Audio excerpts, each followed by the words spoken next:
Um mestre da lei se levantou e, querendo encontrar alguma prova contra Jesus, perguntou: Mestre, o que devo fazer para conseguir a vida eterna? Jesus respondeu: O que é que as Escrituras Sagradas dizem a respeito disso? E como é que você entende o que elas dizem?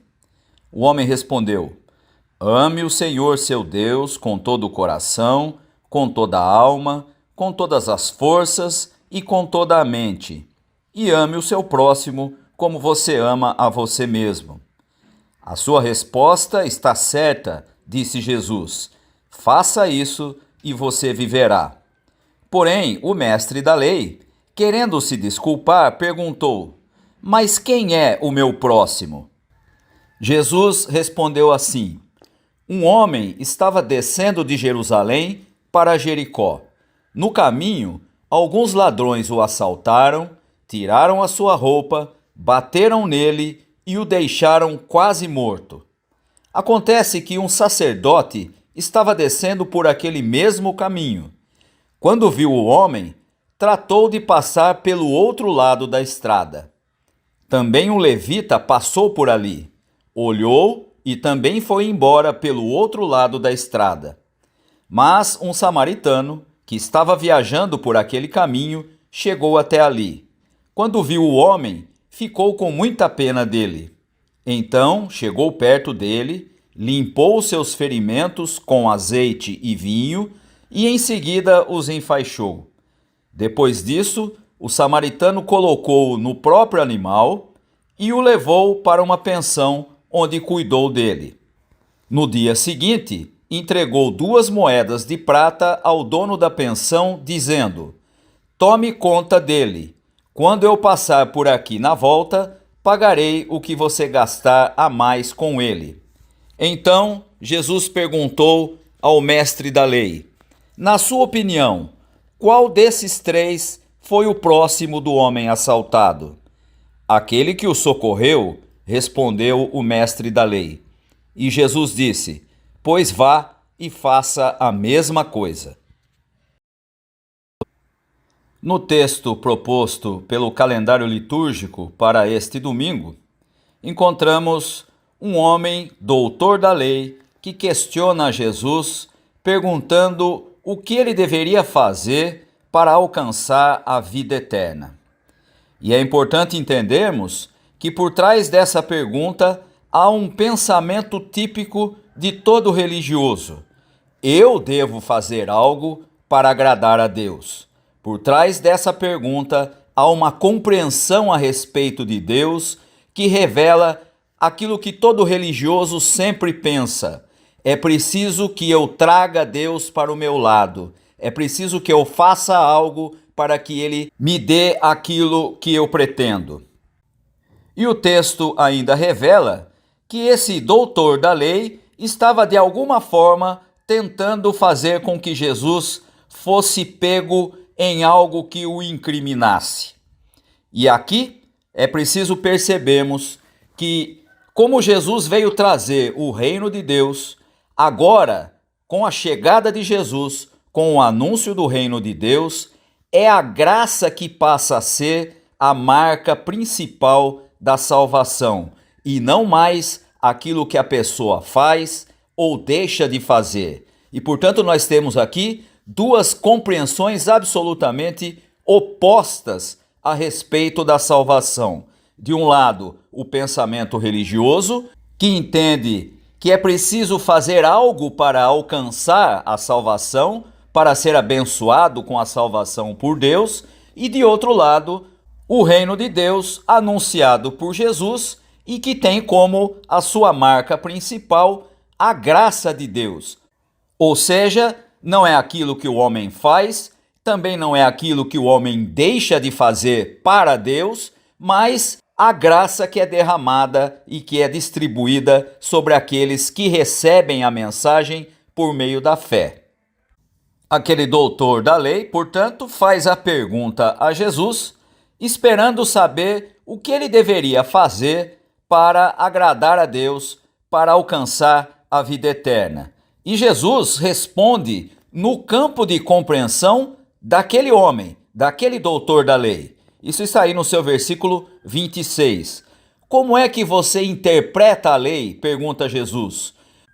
Se você tem a lei como guia, qual é a sua compreensão do que se deve fazer para alcançar a vida eterna? E o doutor da lei reproduz na resposta à pergunta de Jesus o resumo feito pelo próprio Jesus sobre os mandamentos todos do Antigo Testamento.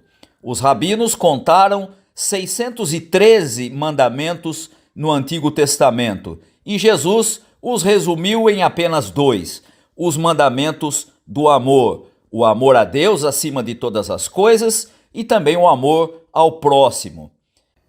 E como aquele doutor da lei responde exatamente o resumo feito por Jesus a respeito da lei, Jesus concorda com ele e diz: faça isso e você viverá. Se o texto acabasse aqui, nessa interlocução de Jesus com esse doutor da lei, nós teríamos perfeitamente uma resposta clara para aquele homem. No entanto, a partir daqui, nós percebemos que a religiosidade daquele doutor da lei passa a falar mais alto. Isso está aí no seu versículo 29. Ele pergunta: quem é o meu próximo? E essa pergunta está baseada naquilo que foi dito no início do texto. Ele queria encontrar alguma prova contra Jesus. E, portanto, não poderia terminar o seu diálogo com Jesus apenas concordando com ele, concordando com a resposta de Jesus. E a pergunta daquele homem para Jesus traz também embutido a compreensão que a própria lei tinha a respeito de quem era o próximo. Na lei, só um outro judeu poderia ser compreendido como próximo, ou seja, os pecadores e aqueles que não eram obedientes à lei podiam ser excluídos do rol dos que eram o próximo. Para aquele doutor da lei, as coisas não podiam ser tão simples como Jesus tinha dito. E, portanto, o texto nos mostra que ele queria se justificar, dando a entender que não sabia qual era o seu dever. Depois de concordar com Jesus sobre qual era o resumo de toda a lei, ele vai então buscar os meandros do significado da lei, tentando se justificar, tentando mostrar que Jesus teria que explicar aquilo que ele esperava ouvir. Mas a resposta de Jesus não foi aquela que ele gostaria de ouvir. Dos versículos 30 até o versículo 35, Jesus conta uma parábola que ficou normalmente conhecida como a parábola do bom samaritano. E aqui é importante nós entendermos bem o significado dessa parábola, principalmente por conta dos personagens que fazem parte dela. O primeiro deles diz respeito ao samaritano. O samaritano era visto por um doutor da lei como se fosse um herege, como se fosse um inimigo a ser desprezado. Era alguém considerado como um misto de herdeiro das coisas de Israel, mas que havia se misturado com os pagãos e, portanto, já não tinha mais a pureza do verdadeiro povo de Deus. Fazendo um paralelo do significado do samaritano para um doutor da lei na época de Jesus, é como se hoje nós falássemos de alguém que é palestino para um judeu dos nossos dias, de alguém que é comunista para um capitalista. Ou seja, em todos esses casos, um considera o outro como incorreto, como imperfeito e como desprezível. No entanto, é exatamente o samaritano que é colocado como personagem na parábola contada por Jesus para demonstrar quem é o próximo. E a parábola começa com a narrativa de um homem que estava descendo de Jerusalém para Jericó e que é assaltado e é deixado quase morto. E agora outros dois personagens, além do samaritano, vão aparecer na parábola. O primeiro deles é o sacerdote. E o sacerdote era o responsável pelo sacrifício no templo. Ele era alguém ligado ao ritual do templo. E se ele tocasse no homem que foi assaltado e ele estivesse morto, pela lei, aquele sacerdote ficaria impedido de trabalhar no templo. E, portanto, o que ele faz aqui, na narrativa contada por Jesus, é avaliar que o trabalho no templo, ou seja, o fato dele participar dos rituais do templo, eram mais importantes do que aquela pessoa que estava caída no caminho. Assim é com os religiosos, entre aspas, zelosos, que valorizam mais os rituais e os cultos do que as próprias pessoas. É isso que Jesus está demonstrando ao falar que aquele sacerdote passa pelo outro lado da estrada. E é bom nós não nos esquecermos que Jesus não veio para salvar o templo e nem mesmo para resgatar a religião judaica, mas veio para salvar pessoas. Para aquele sacerdote, o trabalho no templo era mais importante do que uma pessoa. No reino de Deus, a pessoa sempre é mais importante do que qualquer ritual. Temos então o segundo elemento, o segundo personagem da parábola, que agora é o levita. O levita também estava ligado ao trabalho do templo e ele tinha como função principal a segurança do templo. E quando ele passa ao lado de um homem que tinha sido roubado e que estava caído no meio do caminho, a sua mentalidade de alguém preocupado com a segurança podia levá-lo a pensar que aquilo se tratava de uma emboscada, para ele ser assaltado também.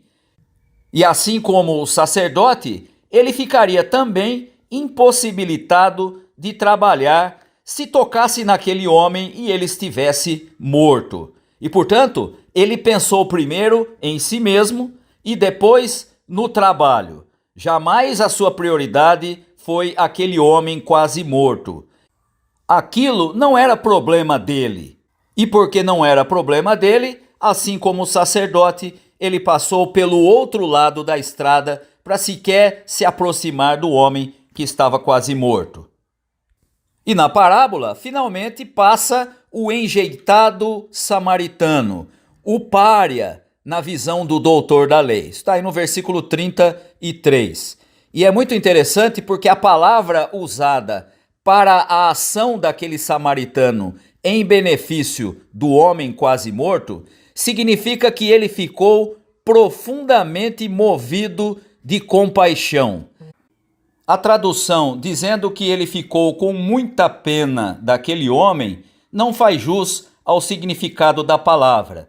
Ele ficou, na verdade, profundamente movido de compaixão.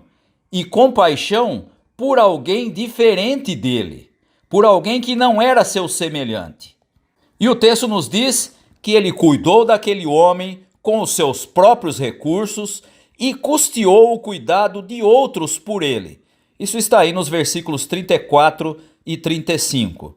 E, portanto, ele demonstra dessa forma que aquela pessoa era mais importante do que os seus bens, mais importante que o seu tempo e, principalmente, mais importante do que as suas diferenças.